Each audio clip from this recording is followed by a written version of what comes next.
में आपका स्वागत है। आज हम मेक IAS के टेस्ट नंबर 12 को सॉल्व करेंगे।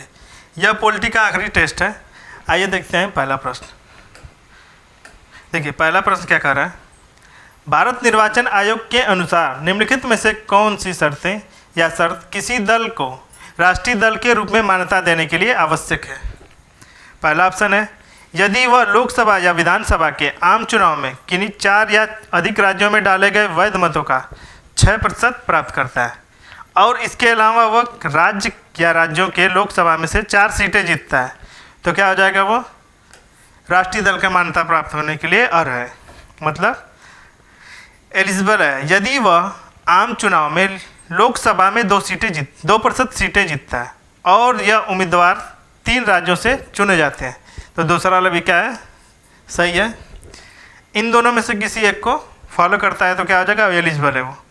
यदि इसे 4 राज्यों में एक राज्य स्तरीय पार्टी के रूप में मान्यता प्राप्त है, यह तीसरा वाला भी क्या है, इसका सही है। तो ऑप्शन देखिए, उपर्युक्त में से तीनों में से कोई एक, अगर ये तीनों में से कोई एक मान्यता को, मतलब तीनों में से कोई एक जो एलिजिबिलिटी है उसको फुलफिल करता है, तो क्या हो जाएगा, यह पार्टी राष्ट्रीय दल की मान्यता प्राप्त करने के लिए योग्य है। तो क्या हो जाएगा, उपयुक्त तीनों में से कोई एक शर्त पूरे करता है, तो क्या हो जाएगा, ऑप्शन ए इसका क्या हो जाएगा, सही उत्तर हो जाएगा। दूसरा देखिए, निम्नलिखित कथनों पर विचार कीजिए। यदि किसी दल को राज्य की विधानसभा के आम चुनाव में डाले गए मतों का 6% प्राप्त किया है तो वह राज्य स्तरीय दल के रूप में मान्यता प्राप्त करने के लिए अर्ह है। इसके साथ उसको 2% क्या है, सीटें भी इसको जीतना अनिवार्य है। अब देखिए 2 सीटें भी इसको जीतना क्या है, अनिवार्य है।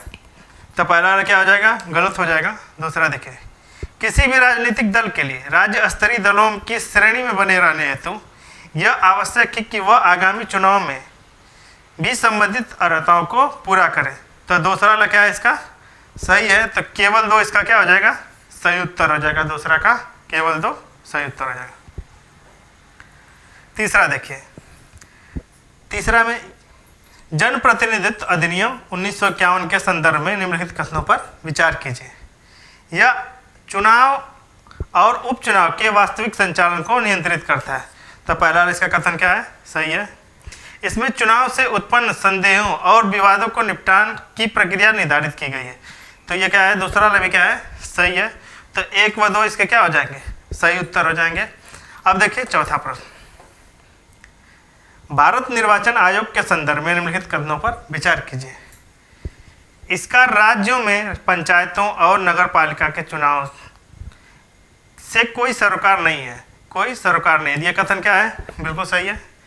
यह राजनीतिक दलों को मान्यता देने के मानदंड निर्धारित करता है और उनके चुनाव चिन्ह तय करता है। दूसरा वाला भी क्या है, इसका सही है। यह राष्ट्रपति या राज्यपाल को सभी चुनावी मामलों पर सलाह देता है, जिसमें सदस्यों की अयोग्यता संबंधी प्रश्न भी शामिल है। तो तीनों क्या है, कथन सही है। तो क्या हो जाएगा, 1, 2 व 3 इसके क्या हो जाएगा, सही उत्तर हो जाएगा। अब देखिए पांचवा, निम्नलिखित में से कौन सा भारत में मान्यता प्राप्त राष्ट्रीय राजनीतिक दल है। तो भारतीय कम्युनिस्ट पार्टी क्या है, राष्ट्रीय राजनीतिक दल है। बहुजन समाज पार्टी भी है, नेशनल पीपुल्स पार्टी भी है और आम आदमी पार्टी भी है। तो क्या हो जाएगा, 1, 2, 3 व 4 क्या हो जाएगा, सही हो जाएगा। तो कौन सा इसका, ऑप्शन नंबर डी इसका क्या हो जाएगा, सही उत्तर हो जाएगा। अब देखिए छठा प्रश्न, निम्नलिखित में से राजनीतिक दलों में से उसकी स्थापना वर्ष के अनुसार कालानुक्रम में व्यवस्थित करना है। तो सबसे पहले कौन सी हो जाएगी, 1885 में कांग्रेस की स्थापना हुई थी। बहुजन समाज पार्टी की कब हुई थी, 1984 में।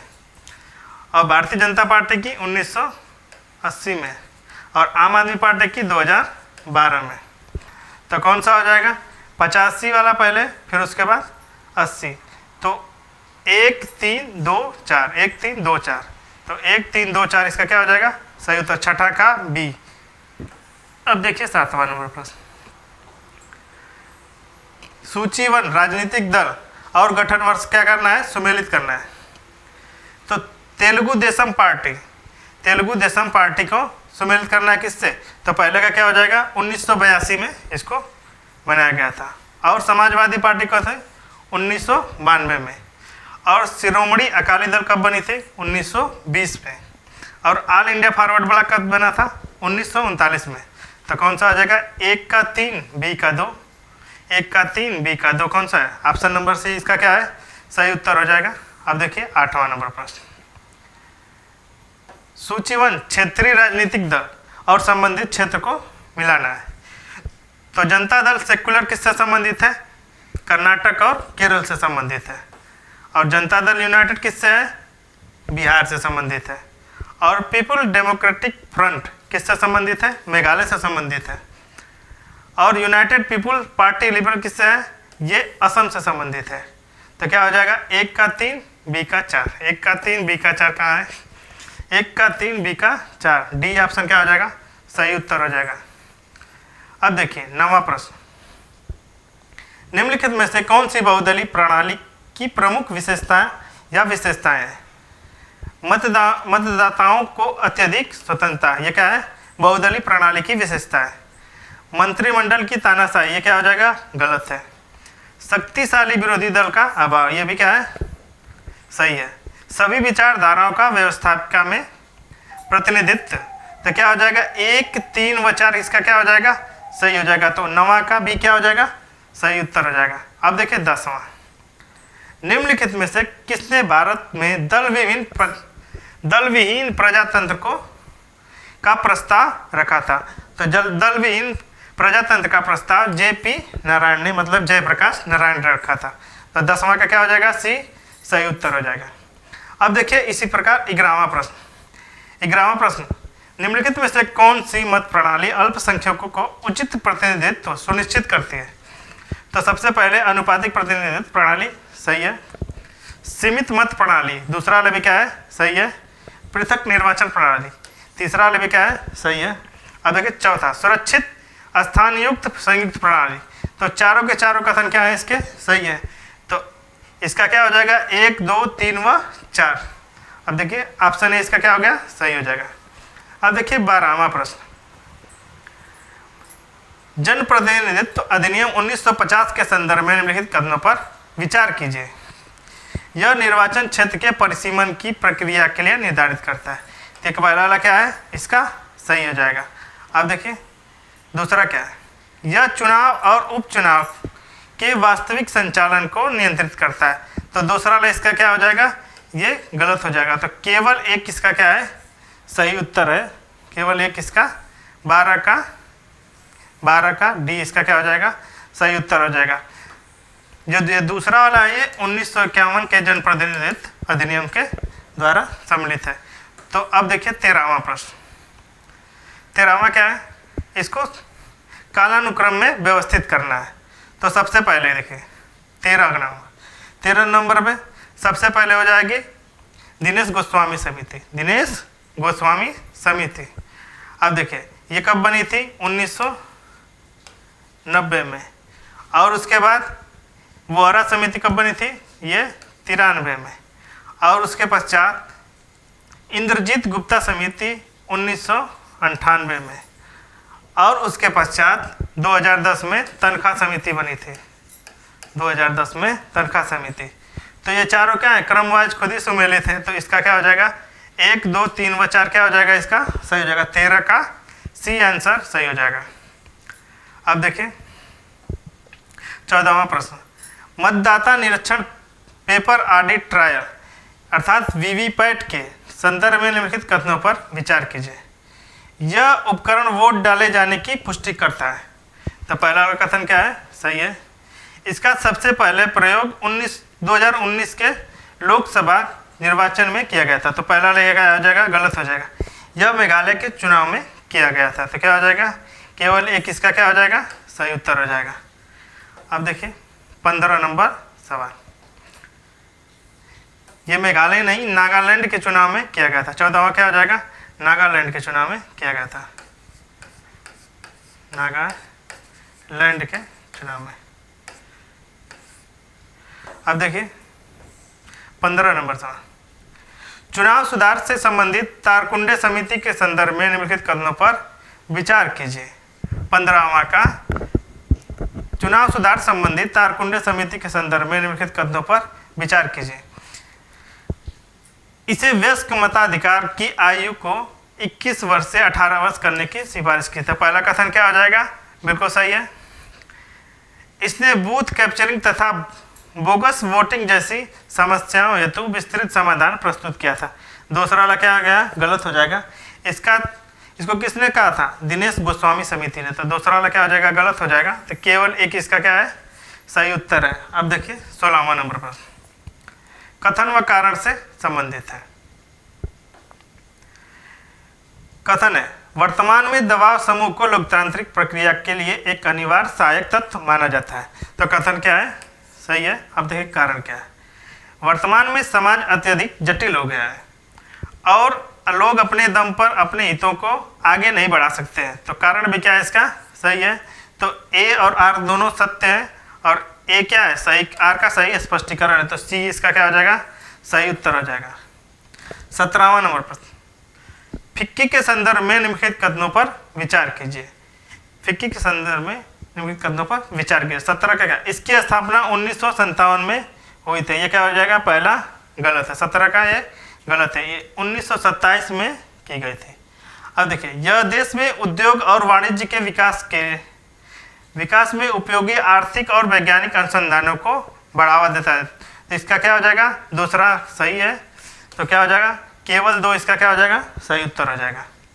अब देखिए 18वां प्रश्न, भारतीय दूरसंचार नियामक प्राधिकरण के संदर्भ में निम्नलिखित कथनों पर विचार कीजिए। तो 18वां का, इसकी स्थापना 1957 में की गई थी। तो क्या है? बिल्कुल सही है।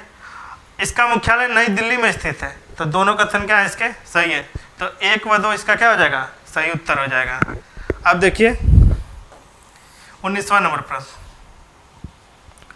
19वां नंबर प्रश्न में देखिए, पंचायती राज व्यवस्था का मूल उद्देश्य निम्नलिखित में से किसे सुनिश्चित करता है? विकास में जन भागीदारी। तो क्या है? सही है। राजनीतिक जवाबदेही को नहीं, इसका मूल उद्देश्य राजनीतिक जवाबदेही नहीं है। अब देखिए तीसरा क्या है? लोकतांत्रिक विकेंद्रीकरण। क्या हो जाएगा? सही हो जाएगा। और क्या है? पंचायती राज व्यवस्था का वित्त संग्रहण नहीं, वित्त का संग्रहण नहीं होगा। तो क्या हो जाएगा? 1 व 3 इसका क्या हो जाएगा? सही हो जाएगा। तो सी इसका क्या हो जाएगा? ऑप्शन सही हो जाएगा। अब देखिए 20वां नंबर प्रश्न, निम्नलिखित कथनों पर विचार कीजिए। भारत में प्रथम नगर निगम की स्थापना कलकत्ता में की गई। तो ये क्या हो गया? गलत हो जाएगा। ये कहाँ किया गया था? मद्रास में। अब देखिए, भारत में प्रथम नगर निगम की स्थापना 1726 में हुई थी। तो दूसरा वाला क्या है इसका? गलत हो जाएगा। तो सबसे पहले मद्रास हुआ था किसमें? सन कौन सा हो जाएगा? 1688 में। तो पहला क्या है? दोनों गलत हैं। तो क्या हो जाएगा? न तो 1 न तो 2, न तो 1 न तो 2। 20 का 20 क्या हो जाएगा? सही उत्तर हो जाएगा। अब देखिए 21 नंबर प्रश्न, कथन व कारण से संबंधित है। भारत में प्रतिवर्ष 25 जनवरी को मतदाता दिवस के रूप में मनाया जाता है। तो कथन क्या है? बिल्कुल सही है। कारण देखिए, स्वतंत्र भारत में प्रथम मतदान 25 जनवरी 1950 को हुआ था, 52 को नहीं संपन्न हुआ था। तो कारण क्या हो गया? गलत हो जाएगा। ए सत्य है किंतु आर असत्य है। डी इसका क्या हो जाएगा? सही उत्तर हो जाएगा। 21 का डी सही उत्तर है। अब देखिए 22वां नंबर पर कथन व कारण से ही संबंधित है। कथन क्या है? भारत की पंचायती राज व्यवस्था में SC ST प्रतिनिधित्व के मामले में प्राक्षिक प्रतिनिधित्व की उपस्थिति जैसी समस्याएं भी देखने को मिलती हैं। तो कथन क्या है? बिल्कुल सही है। भारत में वर्तमान में SC ST समुदाय सामाजिक रूप से पिछड़ा हुआ है। तो कारण क्या है इसका? सही है। तो क्या हो जाएगा? ए और आर दोनों सही है और आर ए की क्या है? सही व्याख्या है। तो 20 का क्या हो जाएगा? सही उत्तर हो जाएगा। अब देखिए 23वां नंबर प्रश्न, बलवंत राय मेहता समिति के संदर्भ में निम्नलिखित कथनों पर विचार कीजिए। तो 23वां नंबर प्रश्न का क्या देखिए, इसे त्रिस्तरीय राज्य व्यवस्था की स्थापना की सिफारिश की थी। पहला क्या है? बिल्कुल सही है। इसने सिफारिश की कि पंचायत समिति और जिला परिषद प्रत्यक्ष रूप से निर्वाचित सदस्यों से बनी होनी चाहिए। तो दूसरा क्या है? गलत हो जाएगा। तीसरा देखिए, इसने जिला परिषद के अध्यक्ष के रूप में जिला कलेक्टर की नियुक्ति की सिफारिश की थी। तो तीसरा भी क्या है? सही है। इसने सिफारिश की थी कि लोकतांत्रिक संस्थाओं को सत्ता और कर्तव्य सार्थक हस्तांतरण मिलना चाहिए।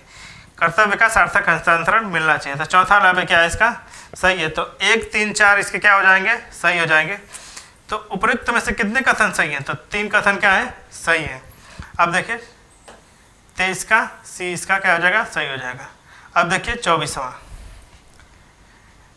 स्थानीय स्वशासन को एक अभ्यास के रूप में सर्वोत्तम रूप से समझा जा सकता है। तो क्या हो जाएगा, 24 का क्या हो जाएगा, लोकतांत्रिक विकेंद्रीकरण के रूप में समझा जा सकता है स्थानीय स्वशासन को। अब देखिए 25वां क्या हो जाएगा, राज्य वित्त आयोग के संदर्भ में निम्नलिखित कथनों पर विचार कीजिए। 25वां का राज्य वित्त आयोग के संदर्भ में निम्नलिखित कथनों पर विचार कीजिए। यह एक संवैधानिक निकाय है, तो क्या हो गया, यह सही है। इसका गठन संबंधित राज्य के मुख्यमंत्री द्वारा किया जाता है। मुख्यमंत्री द्वारा नहीं किया जाता है, किसके द्वारा किया जाएगा, तो राज्यपाल के द्वारा किया जाएगा। तो क्या हो जाएगा, केवल एक इसका क्या हो जाएगा, सही उत्तर हो जाएगा। अब देखिए 26वां नंबर प्रश्न, जिला योजना समिति के संदर्भ में निम्नलिखित कथनों पर विचार कीजिए। तो 26 का ये कार्यकारी निकाय है जिसका गठन संबंधित जिला कलेक्टर के विवेक पर निर्भर करता है। तो क्या हो जाएगा, ये पहला वाला क्या हो जाएगा, इसका गलत है। ये समिति पंचायत और नगर पालिकाओं द्वारा तैयार की गई योजनाओं को समेकित करता है।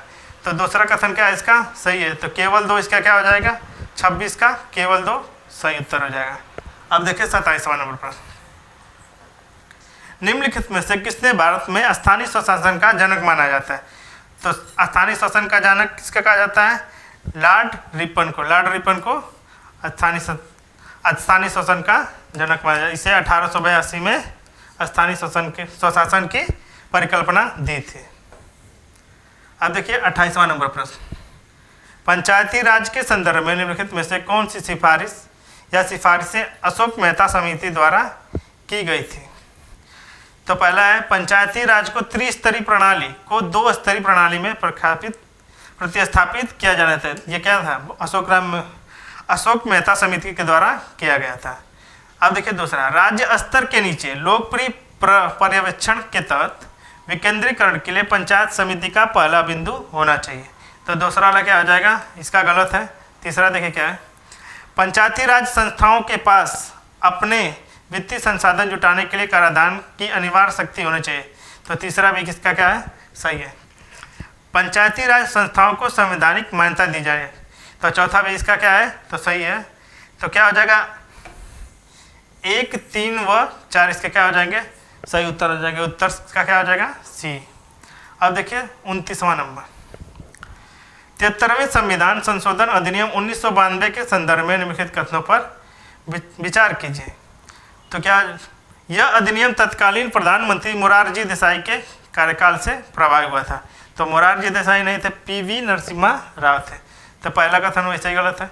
इसके द्वारा पंचायती राज संस्थानों को संवैधानिक दर्जा दिया गया था। दूसरा वाला क्या है, सही है। तो केवल 2 इसका क्या हो जाएगा, 29 का सही हो जाएगा। अब देखिए 30वां नंबर प्रश्न, कथन व कारण से संबंधित है। भारत में 24 अप्रैल को राष्ट्रीय पंचायत दिवस के रूप में मनाया जाता है।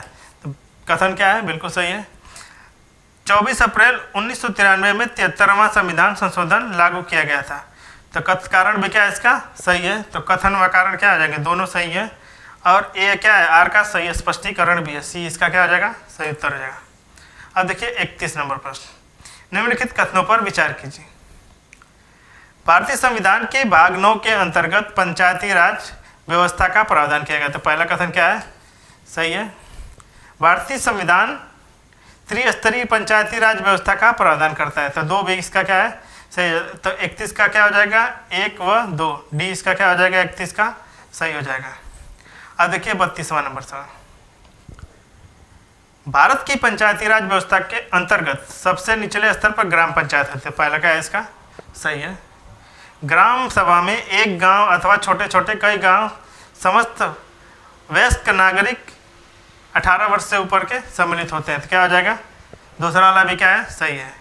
ग्राम पंचायत के सभी सदस्यों का चुनाव ग्राम सभा द्वारा अप्रत्यक्ष रूप से, अप्रत्यक्ष नहीं प्रत्यक्ष रूप से किया जाता है। तो तीसरा वाला क्या हो गया, गलत हो जाएगा। तो 1 व 2 क्या हो जाएगा इसके, सही उत्तर डी इसका क्या है, सही उत्तर है।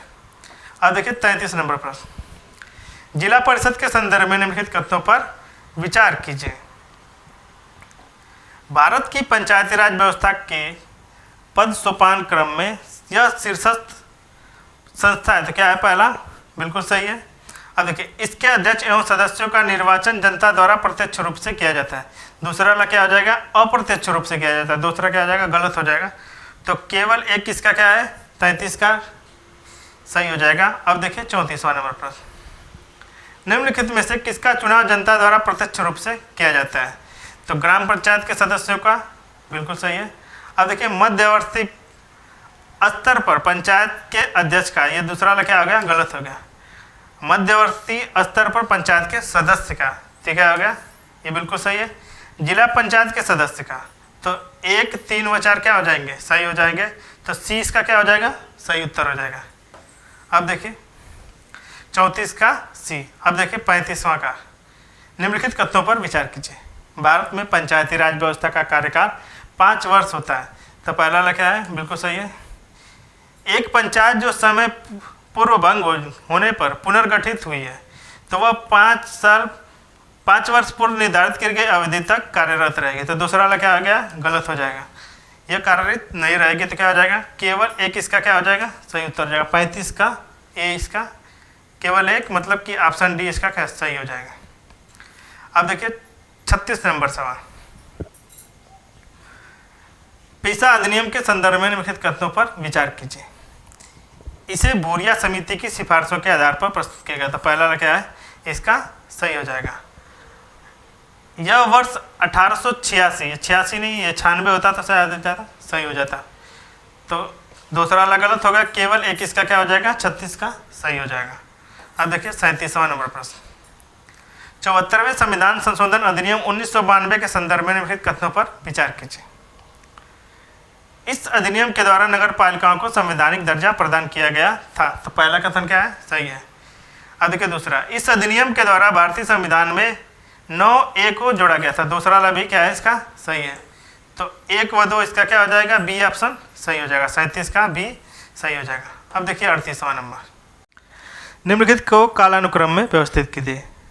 GR राजगोपाल अध्ययन दल कब गठित किया गया था, तो कालानुक्रम व्यवस्थित करना है, तो इसको बताना पड़ेगा। 1962 में ये गठित किया गया था। और दिवाकर समिति 1963 में। और R.K. खन्ना अध्ययन दल कब गठित किया गया था, ये 65 में किया गया था। और G. रामचंद्रन समिति ये कब की गई थी, 66 में। तो क्या हो जाएगा, तीनों के क्रम, चारों के क्या क्रम वाइज हैं, तो क्या हो जाएगा, डी इसका क्या हो जाएगा, सही उत्तर हो जाएगा। अब देखिए 39वां का देखिए, पंचायती राज व्यवस्था के संबंधित प्रमुख समितियों को सूची 2 से गठन वर्ष से मिलाना है। तो हनुमंतराव समिति कब हो जाएगा, तीसरा 1984। GV.K. राव समिति, GV.K. राव क्या हो जाएगा, ये 1985 में गठित की गई थी। और LM सिंघवी कब गठित की गई थी, 1986 में। और P.K. थुंगन समिति क्या हो गई, 1989 में। तो 1 का 3 बी का 1, 1 का 3 बी का 1, ऑप्शन क्या हो जाएगा, ए इसका सही उत्तर हो जाएगा। अब देखिए 40वां, आज का लास्ट प्रश्न, सूची 1 और सूची 2 को अनुच्छेद से संबंधित है, इनको मिलाना है। तो ए, पंचायतों में आरक्षण किससे है, तो ये 243 का घ। और देखिए पंचायतों का कार्यकाल किससे है, 243 अंग से है। राज्य वित्त आयोग का संबंध किससे है, राज्य वित्त आयोग का संबंध 243 ज से है। और पंचायतों के लिए निर्वाचन का क्या हो जाएगा, 243 ट से संबंधित है, 243 ट से संबंधित है। तो क्या हो जाएगा, ए का 2 बी का 3, ए का 2 बी का 3, ए का 2 बी का 3 और सी का 4 डी का 1, मतलब कि ऑप्शन नंबर बी क्या हो जाएगा, इसका सही उत्तर हो जाएगा।